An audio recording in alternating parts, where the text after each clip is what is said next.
Alors, question de la part de Delila. Le surpoids m'a empoisonné mon enfance. Maintenant, je suis sec avec des abdos, veine apparente. Et maintenant, j'aimerais prendre 5 kilos, mais difficile avec cette idée dans la tête. Ça pourrait faire l'objet d'un podcast. Donc l'idée dans la tête, c'est le surpoids qui l'a empoisonné. Donc petite page de pub avant de démarrer. J'ai l'impression que je me répète à chaque fois pareil, mais je suis obligé de le faire parce que je sais qu'il y a des gens qui tombent que sur cette vidéo et pas sur les autres. Sachez une chose, c'est que vous regardez mes vidéos YouTube et vous écoutez peut-être mes podcasts en gratuit depuis des années, peut-être que vous lisez mes articles de blog en gratuit depuis des années. Et bien sachez une chose, c'est que depuis des années, vous n'avez eu accès qu'à 50% de mon contenu, puisque les 50% restants sont réservés aux VIP, et c'est le fruit de mon travail. Donc ça va être du contenu beaucoup plus précis, beaucoup plus poussé que ce que vous voyez en gratuit ici. Ça va être une formation chaque semaine, mais aussi l'accès aux 300 formations précédentes. Donc les archives, vous avez accès à tout en devenant VIP. Je vous mets le lien dans la description pour aller voir. C'est une petite couronne, vous verrez, il y a une petite couronne pour vous signaler le lien. Et vous pouvez accéder à tout le contenu VIP, plus le groupe, plus tout un tas de choses d'ailleurs, des PDF, etc., etc., etc. Bref, fin de la page de pub. Le surpoids m'a empoisonné mon enfance et malheureusement, il aimerait prendre 5 kilos de masse musculaire, mais il a ce problème de surpoids qui a empoisonné son enfance. Alors, cher ami anciennement en surpoids comme moi, je peux te dire que la première chose qui se passe, c'est que des personnes qui ont été comme moi en surpoids, comme toi en surpoids, on a tendance à avoir le viseur, quand on se regarde dans le miroir, qui est quasiment toujours situé au même endroit. Donc on va focuser sur la zone qui nous a posé problème dans notre enfance, donc peut-être le bide, peut-être les fesses pour certains, les hanches, etc., ou les poignées d'amour. Donc du coup, on va être tellement aiguisé à voir les défauts sur ces zones-là, je suis désolé, j'en ai marre d'être assis, on va être tellement aiguisé à regarder le bide, les hanches, etc., qu'on va pas être rationnel, on va pas être objectif par rapport au reste du corps. C'est-à-dire que quand tu vas démarrer ta prise de masse musculaire, tu vas prendre du tour de bras, du tour d'épaule, du tour de pec, du tour de cuisse et tout, mais toi, tu vas être focus que sur ton tour de taille, et donc du coup, tu risques, par cette attitude mentale, de faire 2 pas en avant, donc tu vas prendre du volume musculaire et tout, tu vas avoir ton tour de taille grossir et tu vas faire 4 pas en arrière, donc tu vas régresser.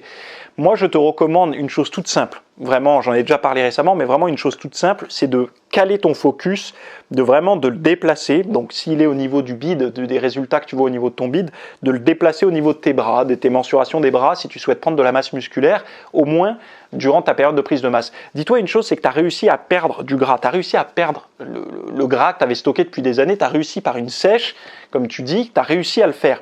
Donc, maintenant que tu as les outils, tu sais le faire, ça ne sera jamais difficile, tu ne vas jamais revivre ce que tu as vécu dans ton enfance, ça il faut bien te le dire.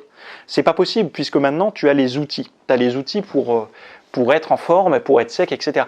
Donc désolé de m'emporter un peu, mais j'aime bien ce genre de sujet, j'ai un petit peu la gouache là, parce que ça fait c'est des semaines que à chaque semaine vous voyez une nouvelle vidéo, mais moi en fait je l'enregistre d'une traite cette vidéo là, et après elle est scindée en plusieurs, c'est pour ça que vous vous dites le gars il change jamais ou quoi, et si je me change, mais en fait je la tourne le même jour, et vous l'avez échelonné, parce que si je vous pondais la vidéo d'1 heure comme ça, avec toutes mes réponses, personne ne la suivrait.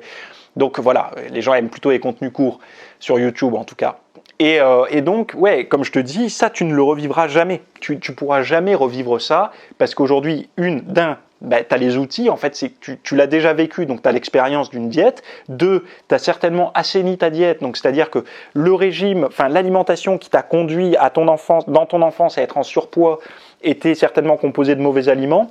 Aujourd'hui, même en ayant fait un régime, tu as certainement modifié la qualité de ton alimentation. Donc même si aujourd'hui tu fais une prise de masse musculaire, donc que tu manges plus que tes besoins, eh ben, la nature de tes aliments, des nutriments que tu vas mettre, ça va pas être des glucides provenant de céréales trop sucrées ou quoi, ça va être plutôt des glucides provenant de patates douces, de riz brun, de fruits, je sais pas, d'avoine peut-être.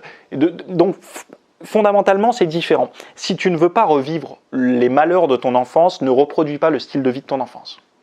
L'alimentation de ton enfance et tout. Et ça, je le dis à beaucoup de gens. Les gens qui ont des craintes comme ça, qui ont des peurs de revenir comme avant, c'est des gens qui ont peur finalement, non pas de redevenir comme avant, mais des peurs de récupérer le vieux schéma nutritionnel et tout qu'ils avaient avant. Et c'est pour ça que je me suis longtemps battu contre une phrase que disaient beaucoup de gens que j'avais en consultation et tout, qui me disaient quand est-ce que je pourrais remanger normalement? Mais je leur disais, mais attends, mais la normalité de ton régime n'est pas le régime qui t'a conduit à venir me consulter. Parce que si ce régime était normal, tu ne serais pas ici.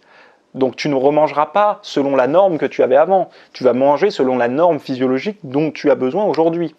C'est-à-dire manger adapté à tes besoins, certes, donc de ne pas t'affamer, de ne pas être en carence, mais la nature de ce que tu vas mettre dans ton assiette ne sera pas la même que la nature de ce que tu mettais dans l'assiette avant, qui t'a conduit à prendre une consultation avec moi. Donc, petit aparté, mais voilà, ces angoisses qu'on peut avoir, en fait, c'est des angoisses qui ne sont plus légitimes à partir du moment où on a accepté que notre style de vie alimentaire avait changé. Voilà. Donc, fin de cette vidéo, j'espère que j'aurai bien répondu à ta question. Je m'arrête ici et on se retrouve prochainement pour une vidéo. Et n'oubliez pas que pour développer plus en profondeur ces sujets, le lien est en description pour devenir VIP et débloquer les 50% restants de mon contenu. Salut!